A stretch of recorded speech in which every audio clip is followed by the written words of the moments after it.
Graça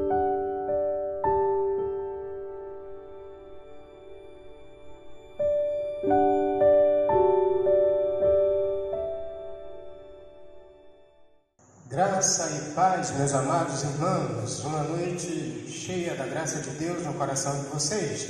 Estamos mais uma vez no nosso culto de quinta-feira, hoje, dia 16 de abril de 2020. Convidamos a todos a louvarmos a Deus e adorarmos na beleza de sua santidade. E vamos orar ao Senhor nesse começo de culto, invocando o seu nome, invocando a sua presença em Cristo Jesus. Hoje, nosso irmão Binho Marinaldo, também conhecido mais popularmente como Binho, vai orar ao Senhor, invocando o nome do Senhor nesta noite.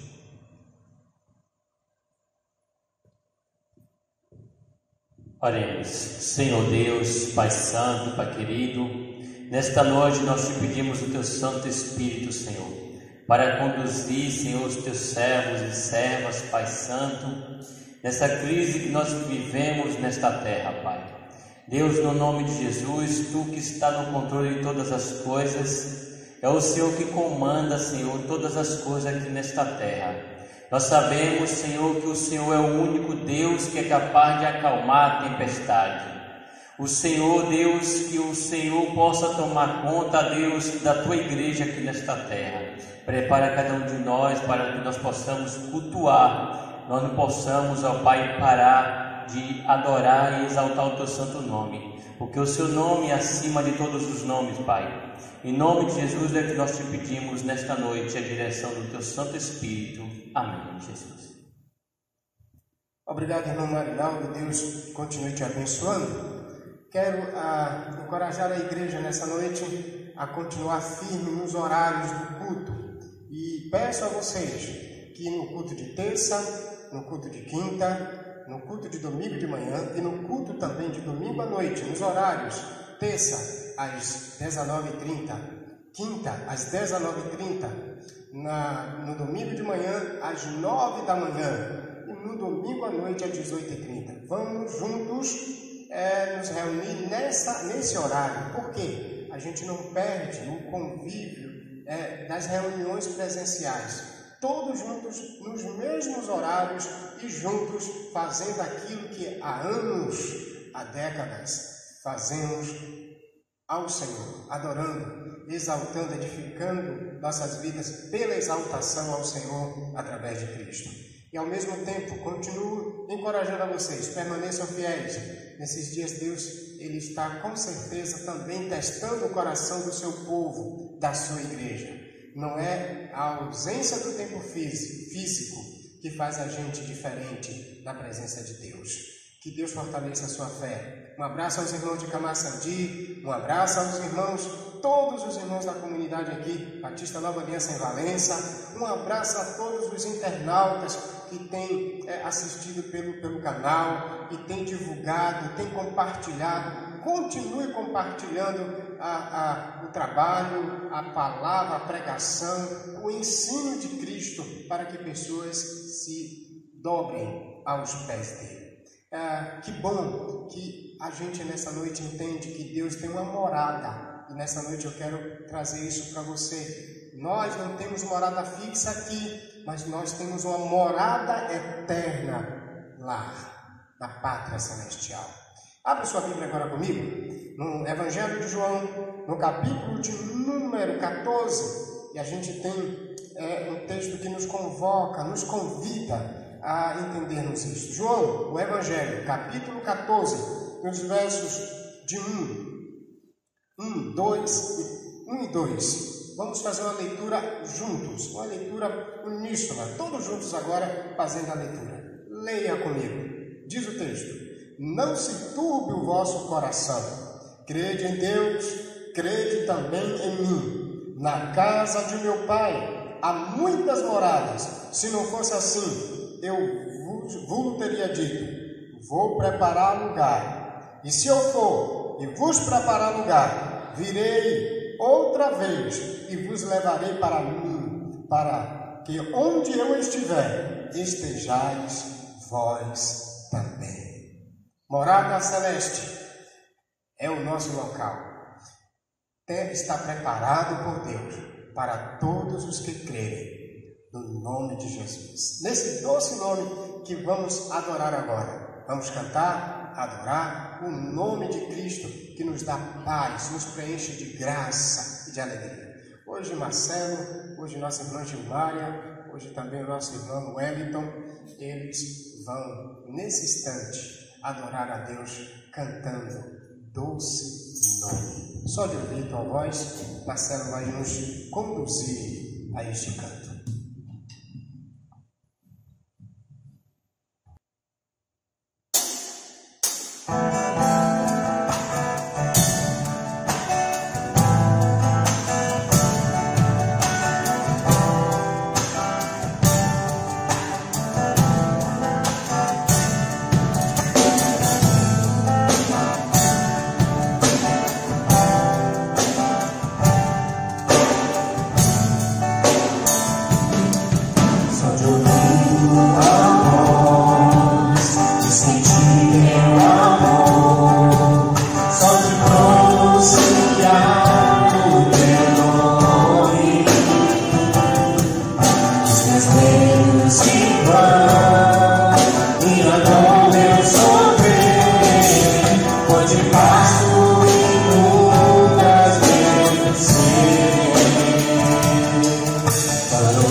Você, meu querido, que nos ouve, conforto, consolo, segurança, perseverança. Mas a você que nos ouve, que ainda não entregou a sua vida a Cristo, só Ele pode te dar salvação. Só Ele pode te dar a graça salvadora de Deus, o Pai. Nós vamos, neste momento, ter um momento de oração. E eu queria convidar a todos vocês, nós vamos agora também orarmos juntos. E quero que você, nesse instante, ore ao Senhor. Nós vamos fazer uma pausa E eu queria que você pudesse agora, nessa pausa vai aparecer uma tela com os motivos de oração. Não vai aparecer nada agora, só o momento que você vai poder orar agora. Inclusive você que está nos ouvindo pela primeira vez, que ainda não entregou a Jesus, quem sabe sua oportunidade de fazer essa oração e agora mesmo dizer: Deus, eu estou entregando o meu ser, a minha vida ao Senhor. Então, todos juntos agora, vamos orar, interceder. E eu queria hoje pedir para que você orasse, para que os crentes sejam fortes nas tribulações. Esse é o motivo. Deus fortaleceu os crentes na tribulação. O outro motivo é Deus ampliar a fé desses crentes, da igreja, do povo de Deus, das agências de Deus no mundo nesse contexto de pandemia. Outra coisa é que Deus dê perseverança aos crentes. Em meio a tudo isso, Deus dê perseverança. Uma outra coisa, que Deus dê paz, que Deus dê tranquilidade. São os motivos de oração. E outro que eu quero pedir é que você ore nesse instante para que a igreja do Senhor, no cenário mundial, agora nas casas, estejam reunidas, as agências do Senhor estejam reunidas, adorando ao Senhor. Vamos agora para uma pausa de oração.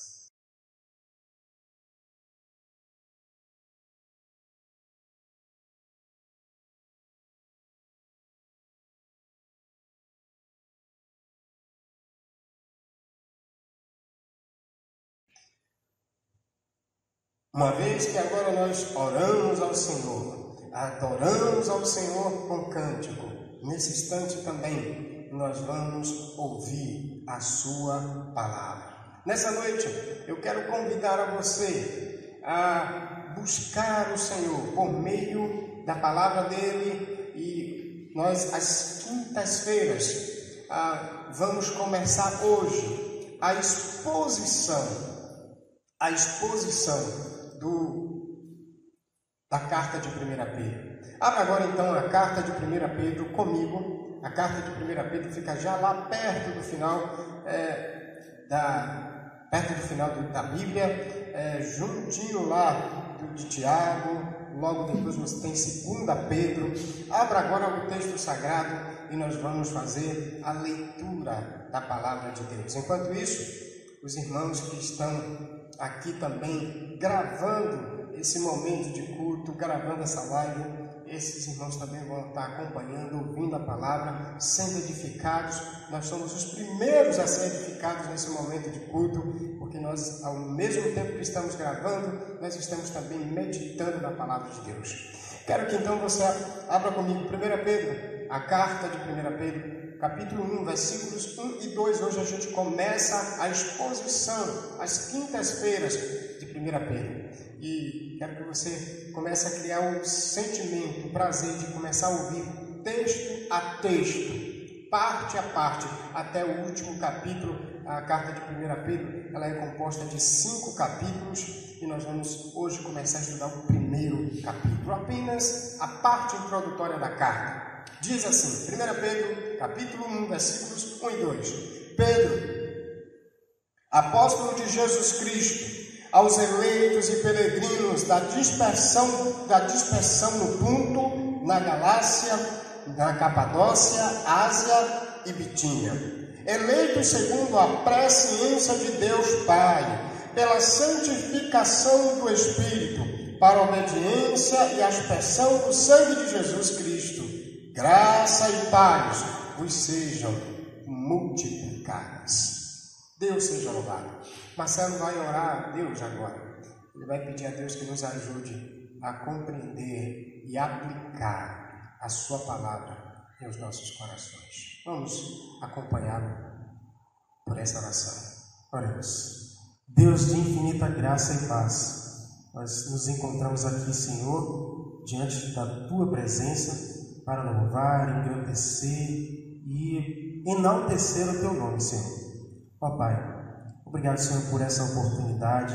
Obrigado pela palavra que o Senhor dirigiu a nós, aos nossos corações.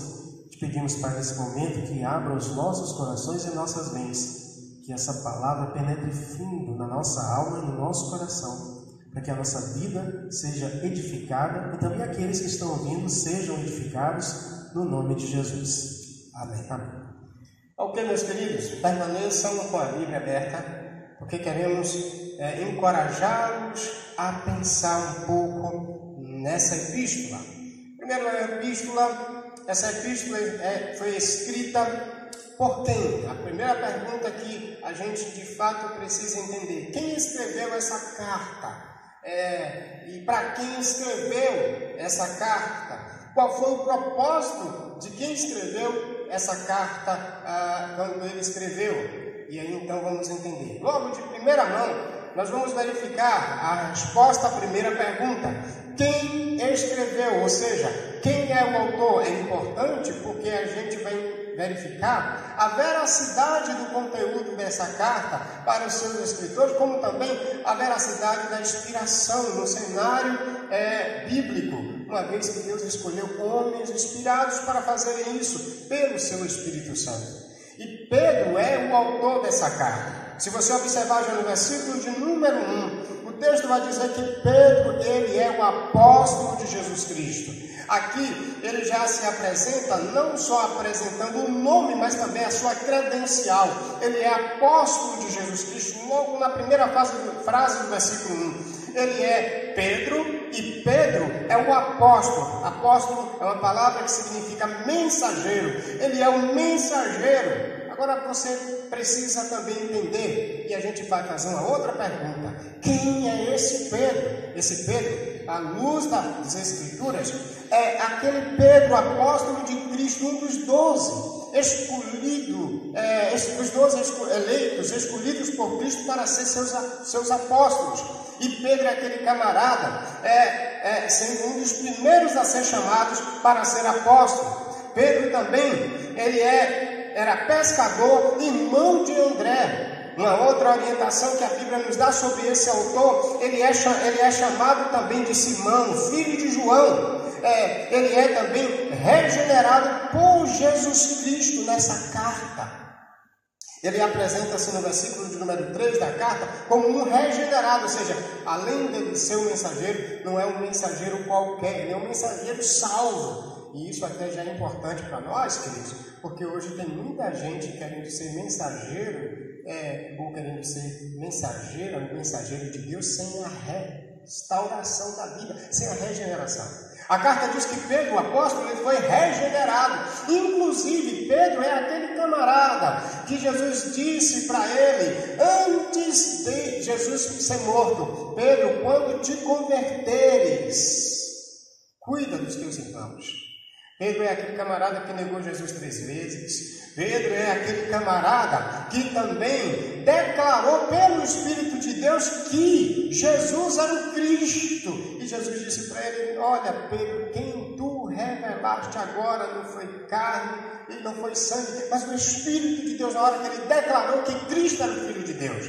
Pedro, ele era casado, tinha uma sogra, inclusive. Jesus foi até a casa da sogra de Pedro, curou a sogra de Pedro. É esse Pedro, extraordinariamente, após a ressurreição de Jesus, esse Pedro, ele tem um novo encontro com Jesus depois que ele nega Jesus por 3 vezes e pergunta para ele: Pedro, tu me amas? Pedro, tu me amas? Pedro, tu me amas? Ele diz: tu sabes, Senhor, tu sabes que eu te amo. E então Jesus deu uma missão para Pedro: apacenta os meus cordeirinhos.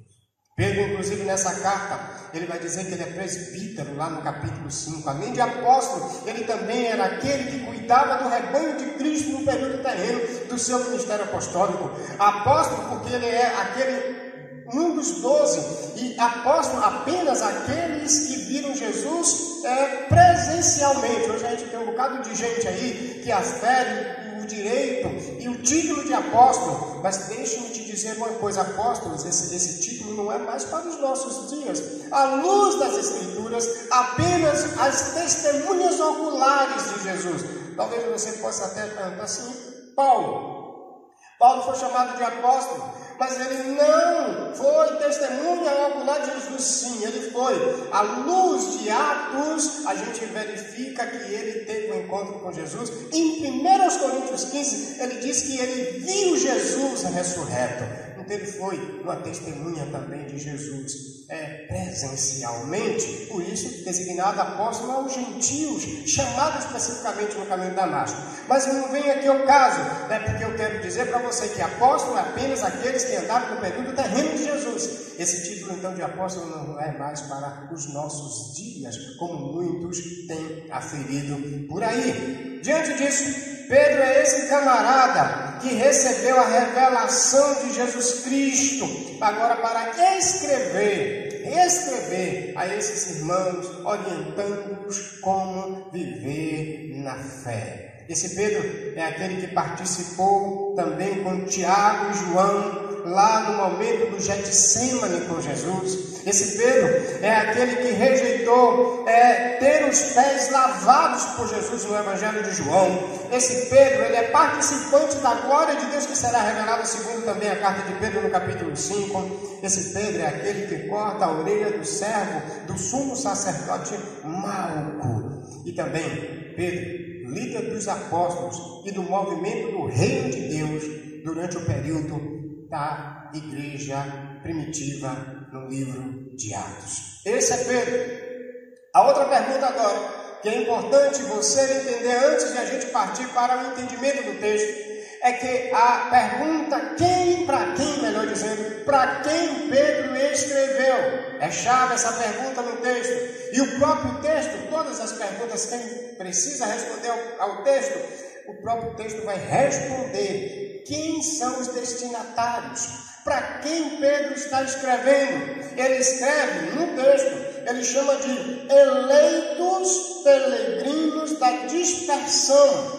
Observe que o texto vai dizer que eles são peregrinos e dispersos. Esse termo a gente vai explicar um pouquinho mais adiante, mas é um termo que a palavra eleito quer dizer escolhido, não tem uma outra forma de dizer eleito é escolhido. Ele foi eleito por Deus. Então Pedro está dizendo que esses para quem ele está escrevendo são os eleitos, os escolhidos de Deus. Isso aqui é uma nomenclatura bíblica no Novo Testamento para designar salvos em Jesus Cristo, para designar pessoas regeneradas em Jesus Cristo. No Novo Testamento é uma forma de Deus apresentar também a sua igreja, a igreja eleita. E a gente vai verificar mais à frente que ele vai chamar esse povo de povo eleito, de sacerdócio santo, um povo adquirido por Deus através de Jesus Cristo. Então é uma referência a salvos. Agora veja que ele vai dizer que esses destinatários aqui apresentados como eleitos, eles também são peregrinos. Preste atenção nesse momento da proposta de peregrinos ou forasteiros, alguém que vem de um país estrangeiro. Na verdade, a palavra peregrino significa alguém que não tem residência própria neste lugar.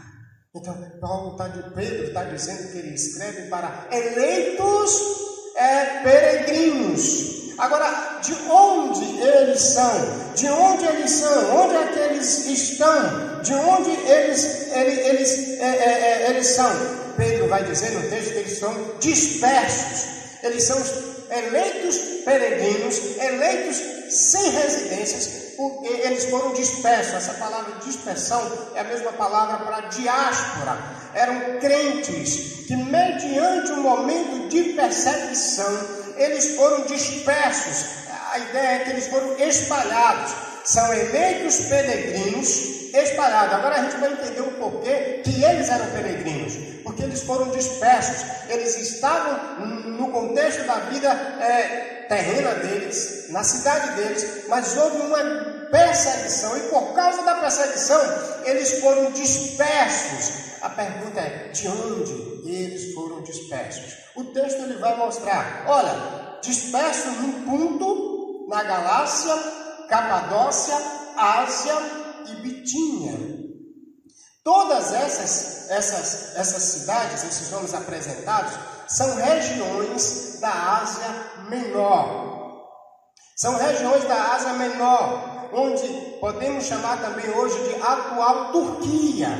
Esses eleitos peregrinos dispersos dessas cidades. E aí, aqui a gente vai encontrar que esses irmãos, salvos, peregrinos, dispersos, nesses pontos, eles foram dispersos por causa de perseguição, e por causa dessa perseguição eles passaram muitas dores, muitos sofrimentos e precisaram sair da pátria deles, naturalmente no sentido terreno, e andarem, peregrinarem por outros pontos. Mas o que é interessante é que mesmo eles dispersos, eles eram peregrinos. Mas observe que o texto vai dizer que eles eram peregrinos eleitos, quer dizer salvos. Não importa o que nos aconteça nesta terra, peregrinando, dispersos, por causa do sofrimento, nós somos eleitos de Deus, escolhidos de Deus. Isso é fundamental, importante, de fundamental importância a gente entender. Na verdade, a ideia de peregrinos é uma proposta, inclusive, para a igreja, do povo de Deus espalhado no mundo. Nós somos forasteiros. Nós somos peregrinos, nós moramos num local onde não é a nossa residência definitiva. Talvez isso é muito importante para crentes que ainda não se apercebeu. Jesus disse até uma vez para os apóstolos: Pai, eu não peço que os tire do mundo, porque assim como eu não sou do mundo, eles também não são do mundo. É que Jesus estava querendo dizer que os apóstolos, eles eram peregrinos, eles não tinham residência fixa nesse local. E aqui eu já queria, de antemão, já trazer algo muito importante para a gente, nesses dias que estamos tão preocupados, como vai ficar o cenário após a pandemia do coronavírus. Não importa o que aconteça, o Brasil não é a nossa pátria definitiva. Nós somos peregrinos aqui. Nós estamos passando dias, poucos dias, breves dias. Os dias dos homens na terra são curtos. Mais adiante a gente vai entender um pouco melhor essa proposta. Mas somos peregrinos, queridos. Deixa-me dizer uma coisa para você. O Brasil não é a minha pátria definitiva.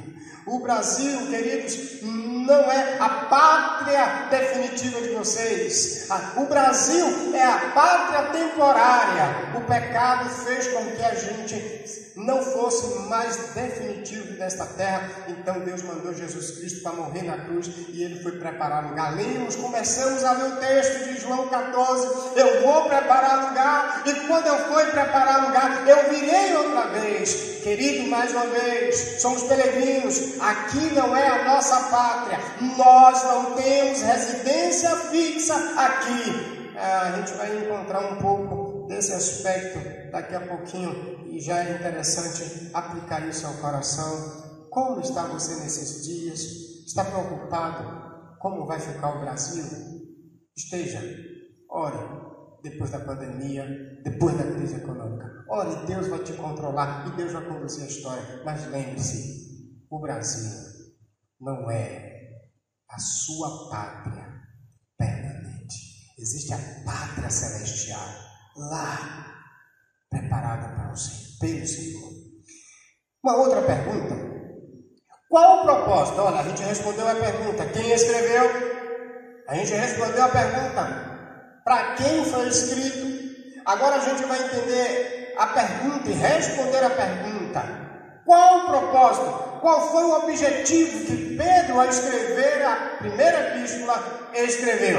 Observe que o propósito é claro. O propósito da carta está claramente lá no capítulo 5, versículo 12. Vá um pouquinho comigo, abra sua Bíblia. Agora, abra não, folheie um pouquinho para frente. Vá um pouquinho as páginas lá para o capítulo 5. No versículo de número 12, ele vai dizer exatamente isso. Por intermédio de Silvano, aqui na verdade Silvano é um nome também dado a Silas, companheiro de Paulo na jornada missionária. Por intermédio de Silvano, que considero o nosso fiel irmão, escrevo de forma abreviada. Olha que aqui agora ele já começa a dizer a ideia pelo qual ele vai escrever. Escrevo de forma abreviada, exortando, testemunhando que esta é a verdadeira graça de Deus. Nela permanecei firmes. Qual o propósito da carta de Pedro? Ele escreve para exortar e encorajar os dispersos, mas eleitos por Deus, no ponto Galácia, Capadócia e Bitínia. Para que ele escreve? Qual é o objetivo dele escrever?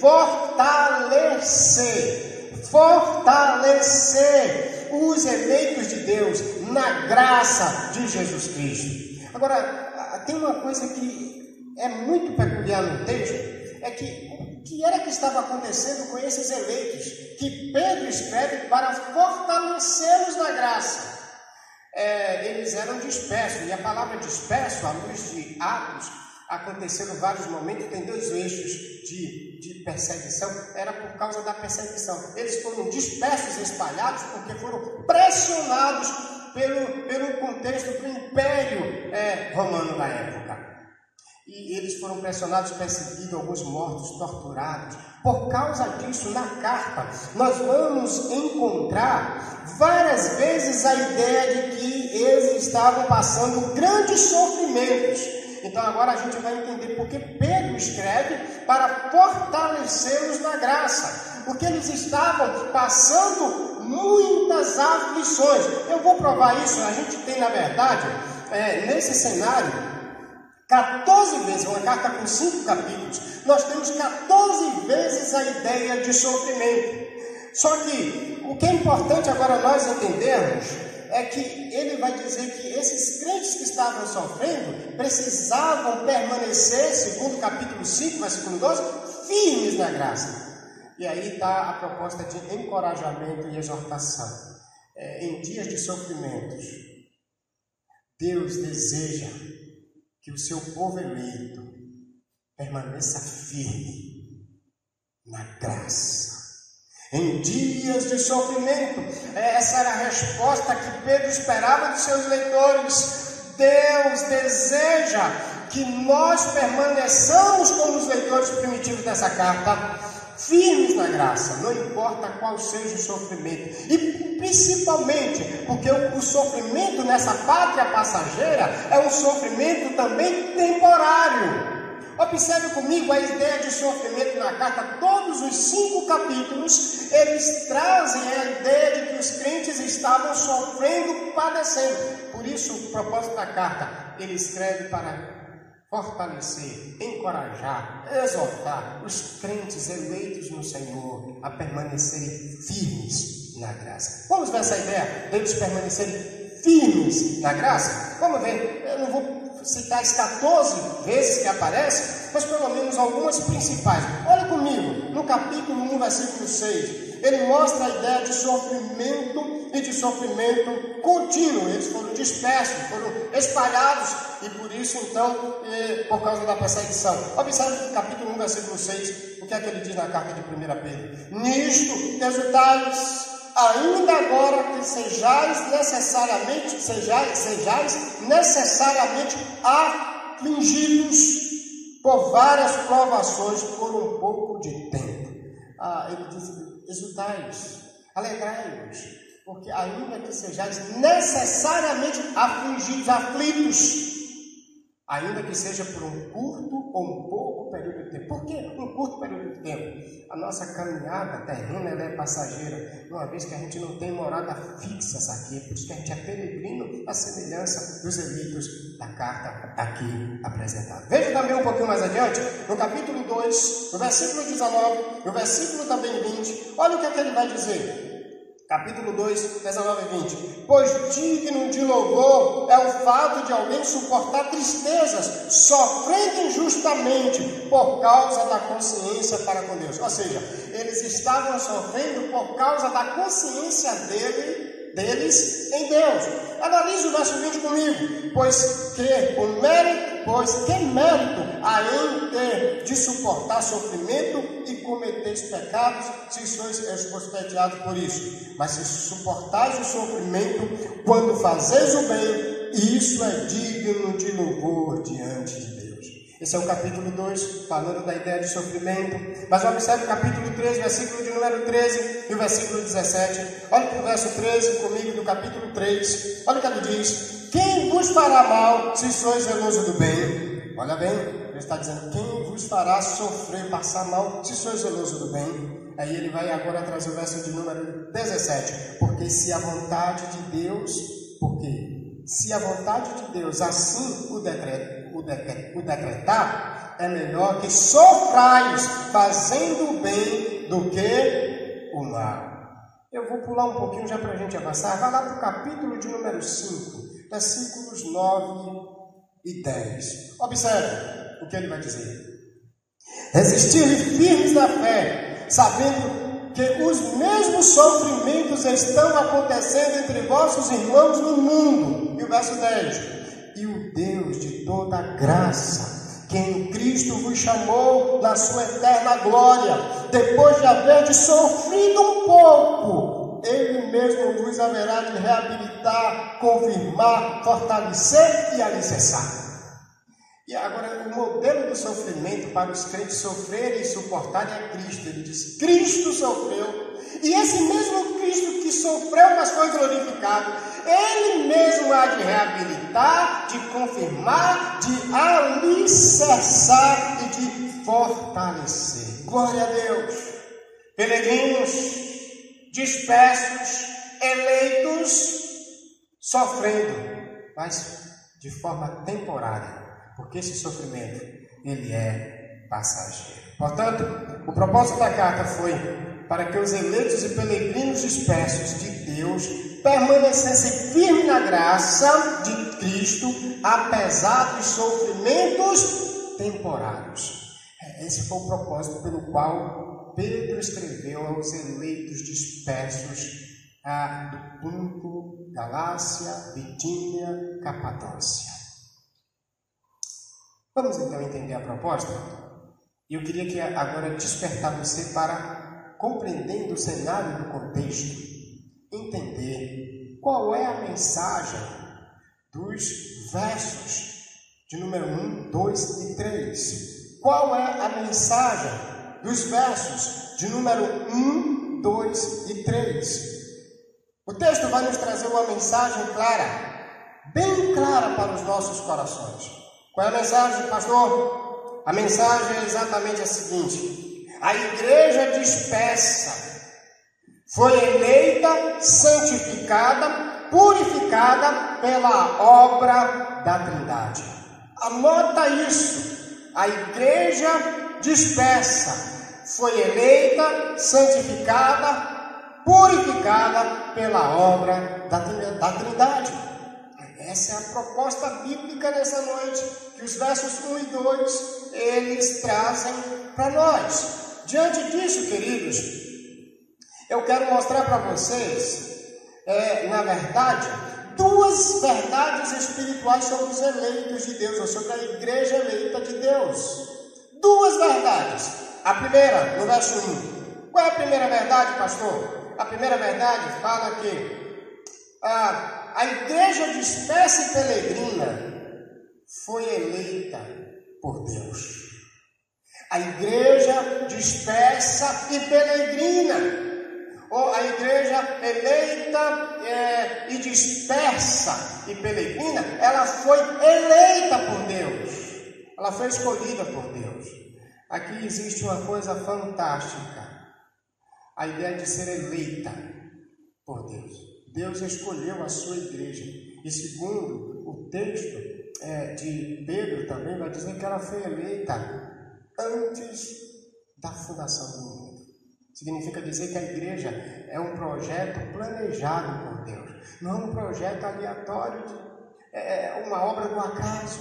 Ela é uma obra planejada, eleita, desejada por Deus. No seu plano íntimo, no seu coração, a igreja de Deus, ela foi escolhida.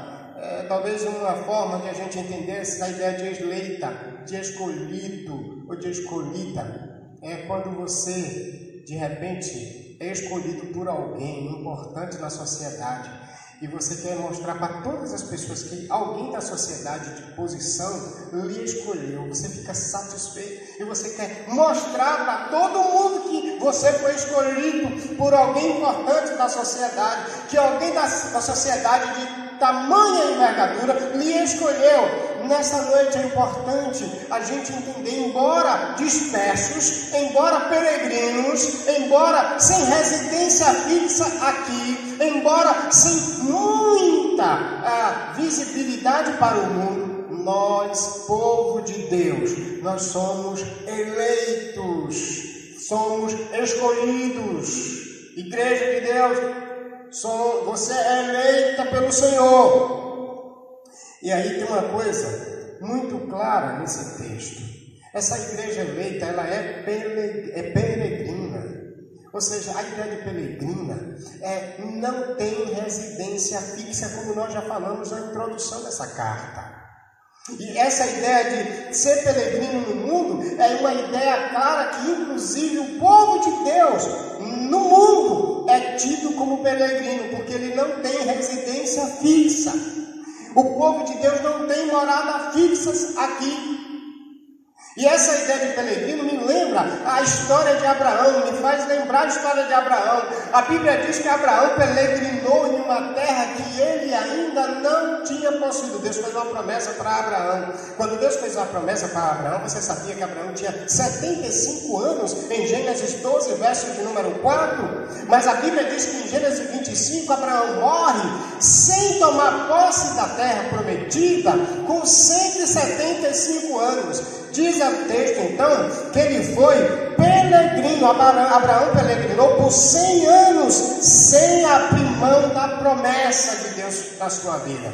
E talvez uma coisa importante que a gente precisa entender: peregrinos sem residência fixa, mas também sem abrir mão da promessa da vida eterna por meio do descendente da promessa, do descendente feito. A promessa do descendente feita a Abraão, mas o descendente que não é Isaac, o descendente que é Jesus. Então Abraão peregrinou. E se você abrir comigo o texto, um texto muito claro, que mostra lá no Hebreus capítulo 11, quando ele vai falar da galeria da fé, dos homens da fé, pela fé Abraão, pela fé Isaac, pela fé Enoque, pela fé fulano, ele vai fazer a descrição dos que pela fé viveram, confiaram no Senhor. Acompanhe comigo. Volta um pouquinho agora essa ideia do peregrino, do sem residência, lá na carta aos Hebreus. Vá comigo nesse texto. Carta aos Hebreus, capítulo 11, no versículos de número 9 e 10. Observe o que é que diz esse texto. Observe. 11, tá? do livro aos Hebreus, da carta aos Hebreus, versículo de número 9 até o versículo de número 10. Ele diz: pela fé, peregrinou na terra da promessa, uma referência a Abraão, como se fosse terra estrangeira. Ele é peregrino, habitando em tendas, com Isaac e Jacó, herdeiros com ele da mesma promessa, porque ele esperava a cidade que tem fundamentos, da qual Deus é o arquiteto e construtor. Interessante. Observe o que o texto está dizendo. Abraão peregrinou durante 100 anos. E diz o texto que ele peregrinou confiante na promessa. Olha o verso 10 mais uma vez. Porque ele esperava a cidade que tem fundamentos. Olha o que diz sobre essa cidade. Da qual, quem é o arquiteto? Deus é o arquiteto e é o construtor. Qual era a ideia? Abraão peregrinou sem ter residência fixa, sem ter terra fixa. Tinha uma promessa. E qual é a proposta para nós, nesta noite, ao entender esse processo da peregrinação sem residência fixas aqui? A ideia é clara e a pergunta que agora a gente precisa: que cidade é essa que Deus é o construtor e o arquiteto que Abraão esperava? Que cidade é essa que Deus é o construtor? O texto diz que Abraão esperava a cidade que Deus era o arquiteto e construtor. Que cidade é essa? Quando nós analisamos um pouquinho mais, segundo o livro de Apocalipse, quando Jesus manda João escrever para a igreja, lá em Apocalipse, ele responde essa pergunta: que cidade é? Capítulo 3 de Apocalipse, eu vou pedir para você também fazer a leitura desse texto lá no final comigo. Os versículos de número 11 e 12 do capítulo 3 de Apocalipse. Quando nós lemos esse texto, Apocalipse 3, versículos de número 11 e 12, observe comigo o que é que ele vai dizer nesse texto. Ele diz: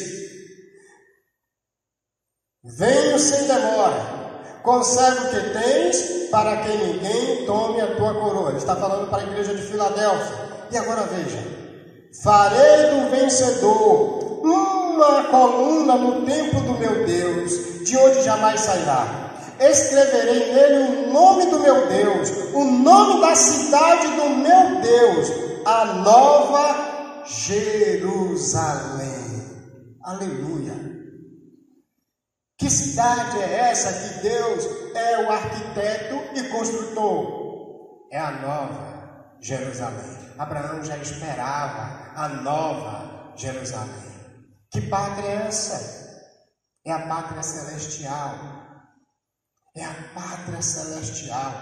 Em Apocalipse 21 diz que Deus, na revelação de João diz que ele viu a Nova Jerusalém, é a cidade que Deus é o arquiteto e construtor, e ela descia do céu. Meu querido, presta atenção, peregrinos sem residência fixa aqui, eleitos porque temos uma pátria celestial, que Deus é o arquiteto e construtor. E deixe dizer para você nessa verdade: a nossa cidade é a Nova Jerusalém. A minha cidade, em definitiva, não é Valença, querido. A sua cidade, onde você está me ouvindo agora, não é essa cidade. A sua cidade, a cidade dos eleitos de Deus, a cidade dos filhos de Deus, é a Nova Jerusalém. E quem preparou essa cidade é o próprio Deus. Isso agora me faz lembrar de Jesus dizendo aos discípulos: eu vou preparar lugar. E quando eu for preparar lugar, eu voltarei. Mas ele diz antes disso, ele disse que na casa do meu Pai. A cidade de Deus. Deus foi preparar. Deus tem uma cidade celestial, uma pátria celestial, que por meio de Jesus Cristo, nós adentramos a ela, inclusive, lá no livro de Apocalipse. Essa pátria celestial, ela desce do céu como a noiva do Cordeiro, o lugar onde o Senhor preparou para todos os eleitos dele. Eu quero dizer para você que não fique desesperado quando achar que essa pátria Brasil está perdendo o seu vigor. Essa pátria é temporária, querido. Não é nesse mundo a nossa residência fixa. Não é nesse mundo a nossa morada eterna. O Senhor foi preparar e Ele está voltando para nos levar definitivamente para a região da cidade celestial. Aqueles crentes sofrendo, eles eram eleitos, mesmo peregrinando em uma pátria que ainda não era a pátria definitiva. Onde está o seu coração nessa noite?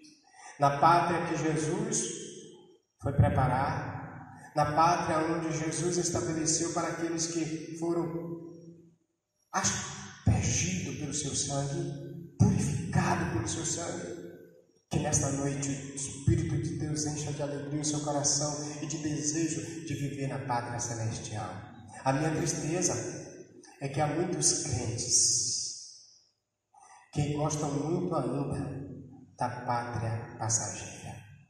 Há muitos crentes com o umbigo enterrado nessa terra de dor, de coronavírus, de crise financeira.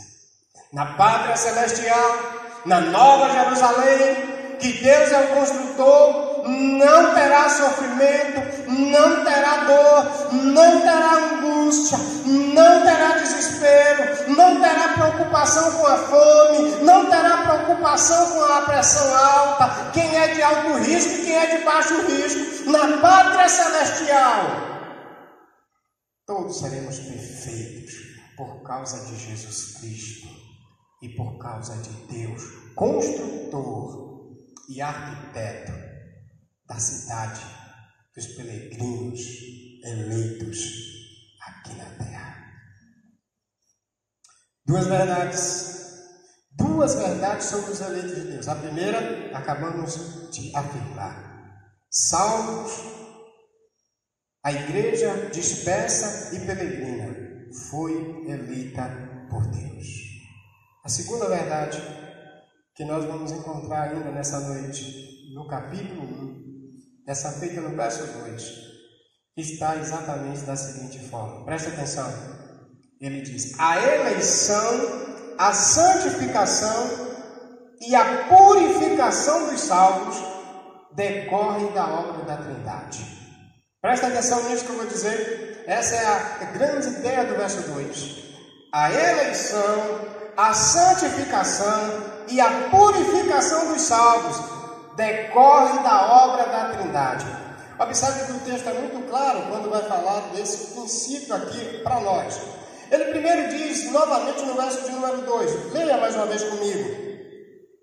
1 Pedro 1:2. Ele diz assim: eleitos segundo a presciência de Deus. Observe que agora ele vai fazer uma definição desses eleitos peregrinos que ele fala no versículo número 1. Esses salvos, esses eleitos, ele diz que eles foram eleitos segundo a presciência de Deus. Depois ele diz que foi também eleitos para a santificação do Espírito para a obediência. Depois ele diz que a aspersão do sangue de Jesus Cristo. E aí ele termina com a saudação. Na verdade, nós temos 4 fundamentos nesse versículo. Quais são os 4 fundamentos que nós encontramos nesse versículo, ou 4 verdades desse texto? Primeiro, Deus nos elegeu. Nós fomos eleitos segundo a presciência de Deus. Segundo, o Espírito Santo nos santifica para a obediência. Terceiro, diz que Jesus nos purifica pelo seu sangue. E quarto, ele vai dizer: o resultado da obra da Trindade é uma vida salva, plena de graça e de paz. Presta atenção. Os eleitos com cidade no céu definitiva, peregrinos na terra. Deus agora vai mostrar como isso aconteceu. O que foi que a Trindade fez? Veja que ele diz: eleito por Deus Pai, santificado pelo Espírito e a aspersão, a palavra aspersão quer dizer purificado, ou a purificação, e a purificação do sangue de Jesus. Por que nós somos eleitos? Primeiro, porque Deus nos escolheu e planejou essa escolha. Segundo, ele vai dizer que nós fomos eleitos, mas fomos também santificados. A ideia de separado, eleitos, logo após eleitos, nós fomos separados. E separados é exatamente isso que acontece, separados para a obediência. A ideia de separado pela ou para a obediência é uma ideia de que o Espírito Santo é quem fez a obra da salvação. Na verdade, os 3 princípios trazem isso. Nós fomos eleitos por Deus, não somos nós que nos escolhemos.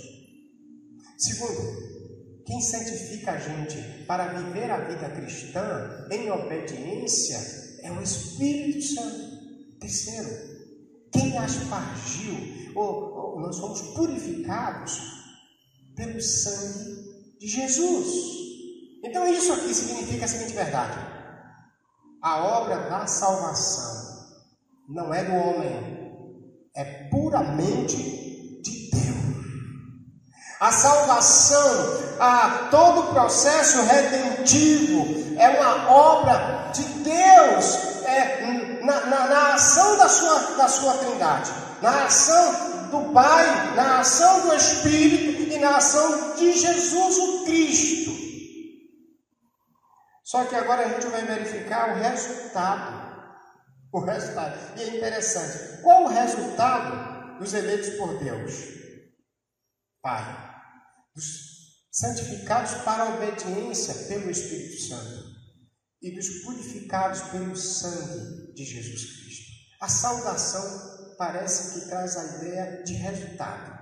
Olha só o verso de número 2 ainda. O final, quando ele diz: a aspersão do sangue de Jesus Cristo, graça e paz vos sejam multiplicadas.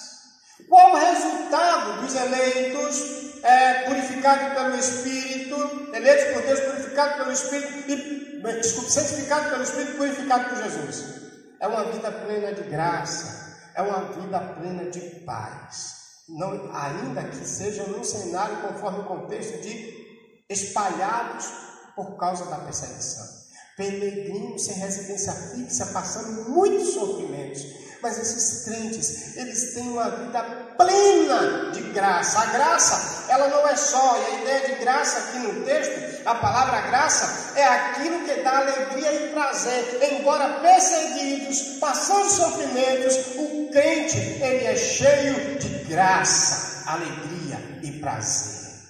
A graça de Deus é aquela que salva por meio de Cristo, mas a mesma graça de Deus que salva o cristão é a graça também que capacita o cristão a viver plenamente a vida cristã, ainda que seja debaixo de muitos sofrimentos, à luz do que Pedro está falando aqui para os seus ouvintes originais. Mas ele faz uma outra saudação, e ele diz que essa saudação, tanto a graça quanto a paz, ele diz: os sejam multiplicados, ou seja, algo cheio, paz plena, graça plena, algo que traz para a gente a ideia de abundância. O que é paz, pastor? A ideia de paz aqui é a ideia de um estado de tranquilidade, a ausência de devastação. Agora, como entender a ausência de devastação no estado de tranquilidade no momento em que os crentes estão sendo perseguidos e mortos? Jesus disse: deixo-vos a paz, a minha paz vos dou, não a dou como o mundo a dá. Eleitos de Deus, igreja de Deus, povo de Deus, não importa o sofrimento que estejamos passando, nós somos plenos de paz, nós somos plenos de prazer, nós somos plenos de tranquilidade, mesmo no mundo cheio de aflições. Jesus falava para os discípulos, antes da sua subida, ele disse: no mundo tereis aflições, mas tende paz, eu venci o mundo.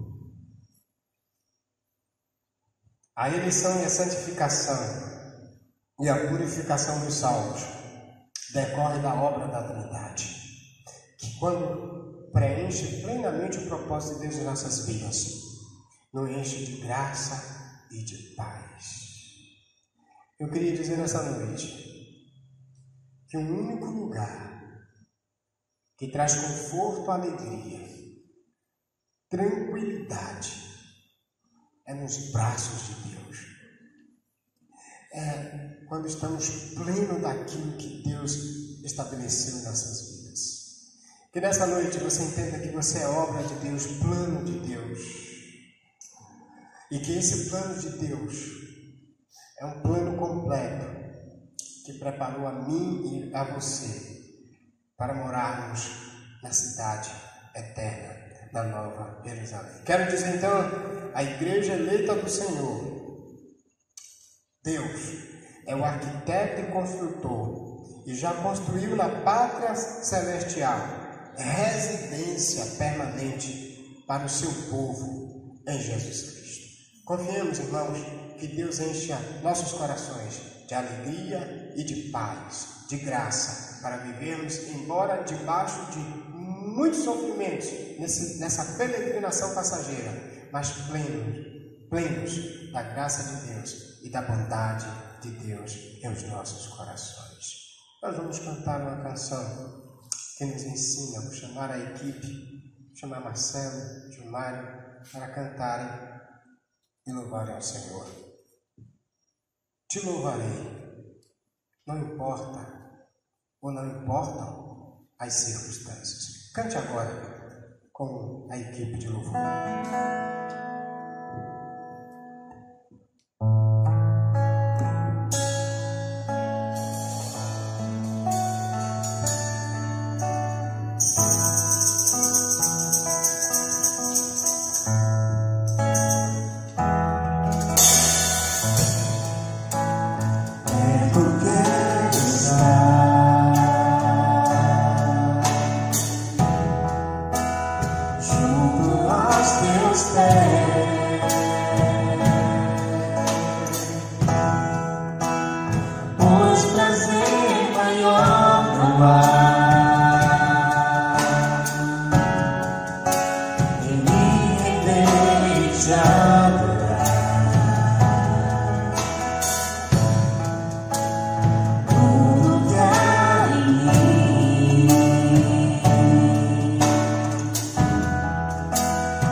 Não importa as circunstâncias, irmãos, irmãs, servos do Senhor, povo de Deus espalhado no Brasil e no mundo, a igreja dispersa foi eleita, santificada e purificada pela obra da Trindade.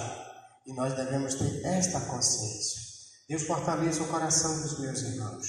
Essa noite eu quero terminar, e antes de orar, eu quero apresentar a vocês, talvez alguns irmãos tenham visto o Wellington aqui, mas hoje está o Wellington e a irmã Camila. A gente não pode aglomerar, a gente só está pegando os irmãos para fazer a live, mas eu quero apresentar Camila e o Wellington, vem cá. Eles passaram a congregar conosco esses dias, já tiveram aqui um tempo atrás, já congregaram, e eles são, fica aqui desse lado, né, perto de Marcelo, que dá para ver que você é menor do que Marcelo. Então a gente louva a Deus pelo seu tamanho, não é? O tamanho de um homem de Deus não se mede pela estatura, se mede pela a graça de Deus em Cristo Jesus. Então você que está podendo sair da quarentena, quando vê um desses, porque não pode todo mundo sair, tem que sair um de cada vez, lembre-se que eles são seus irmãos em Cristo, pode dar graça e a paz do Senhor. Camila, o Wellington, eles passaram a congregar conosco esses dias, já tiveram um período atrás e agora está com a gente. Deus abençoe vocês, Deus fortaleça a fé de vocês nessa quarentena e fixos com os olhares de vocês na pátria celestial, que Deus é o arquiteto e construtor. Vamos orar. Deus, obrigado pela tua graça e pela tua bondade na vida dos teus filhos Wellington, Camila, na vida de Marcelo. E nessa noite colho o ensejo que o Senhor fortaleça a vida do Marcelo nesses dias dias na edição dos trabalhos, na gravação dos trabalhos, no trabalho de louvor. Deus, embora a quarentena esteja aqui diante dos nossos olhos, nós não paramos de te servir dia e noite, com prazer, com amor, com corações plenos. Fortaleça a vida do teu filho, fortalece a tua igreja na casa agora, cada irmão, cada irmã, cada filho, mensageiro, embaixador, jovens, adolescentes, casais, toda a tua igreja, Pai. Os irmãos em Camaçandi, os irmãos ali também na cidade de Aratuípe, da congregação de Camaçandi, fortalece os teus filhos, Pai, encoraje os teus filhos no poder do teu Espírito Santo. Nos dê uma noite de paz. Oramos em nome de Jesus. Amém. Deus vos abençoe. Até domingo de manhã, se Deus permitir, estudando o livro de Salmos, capítulo 22. Já estude desde já. Um forte abraço no coração de todos em Cristo.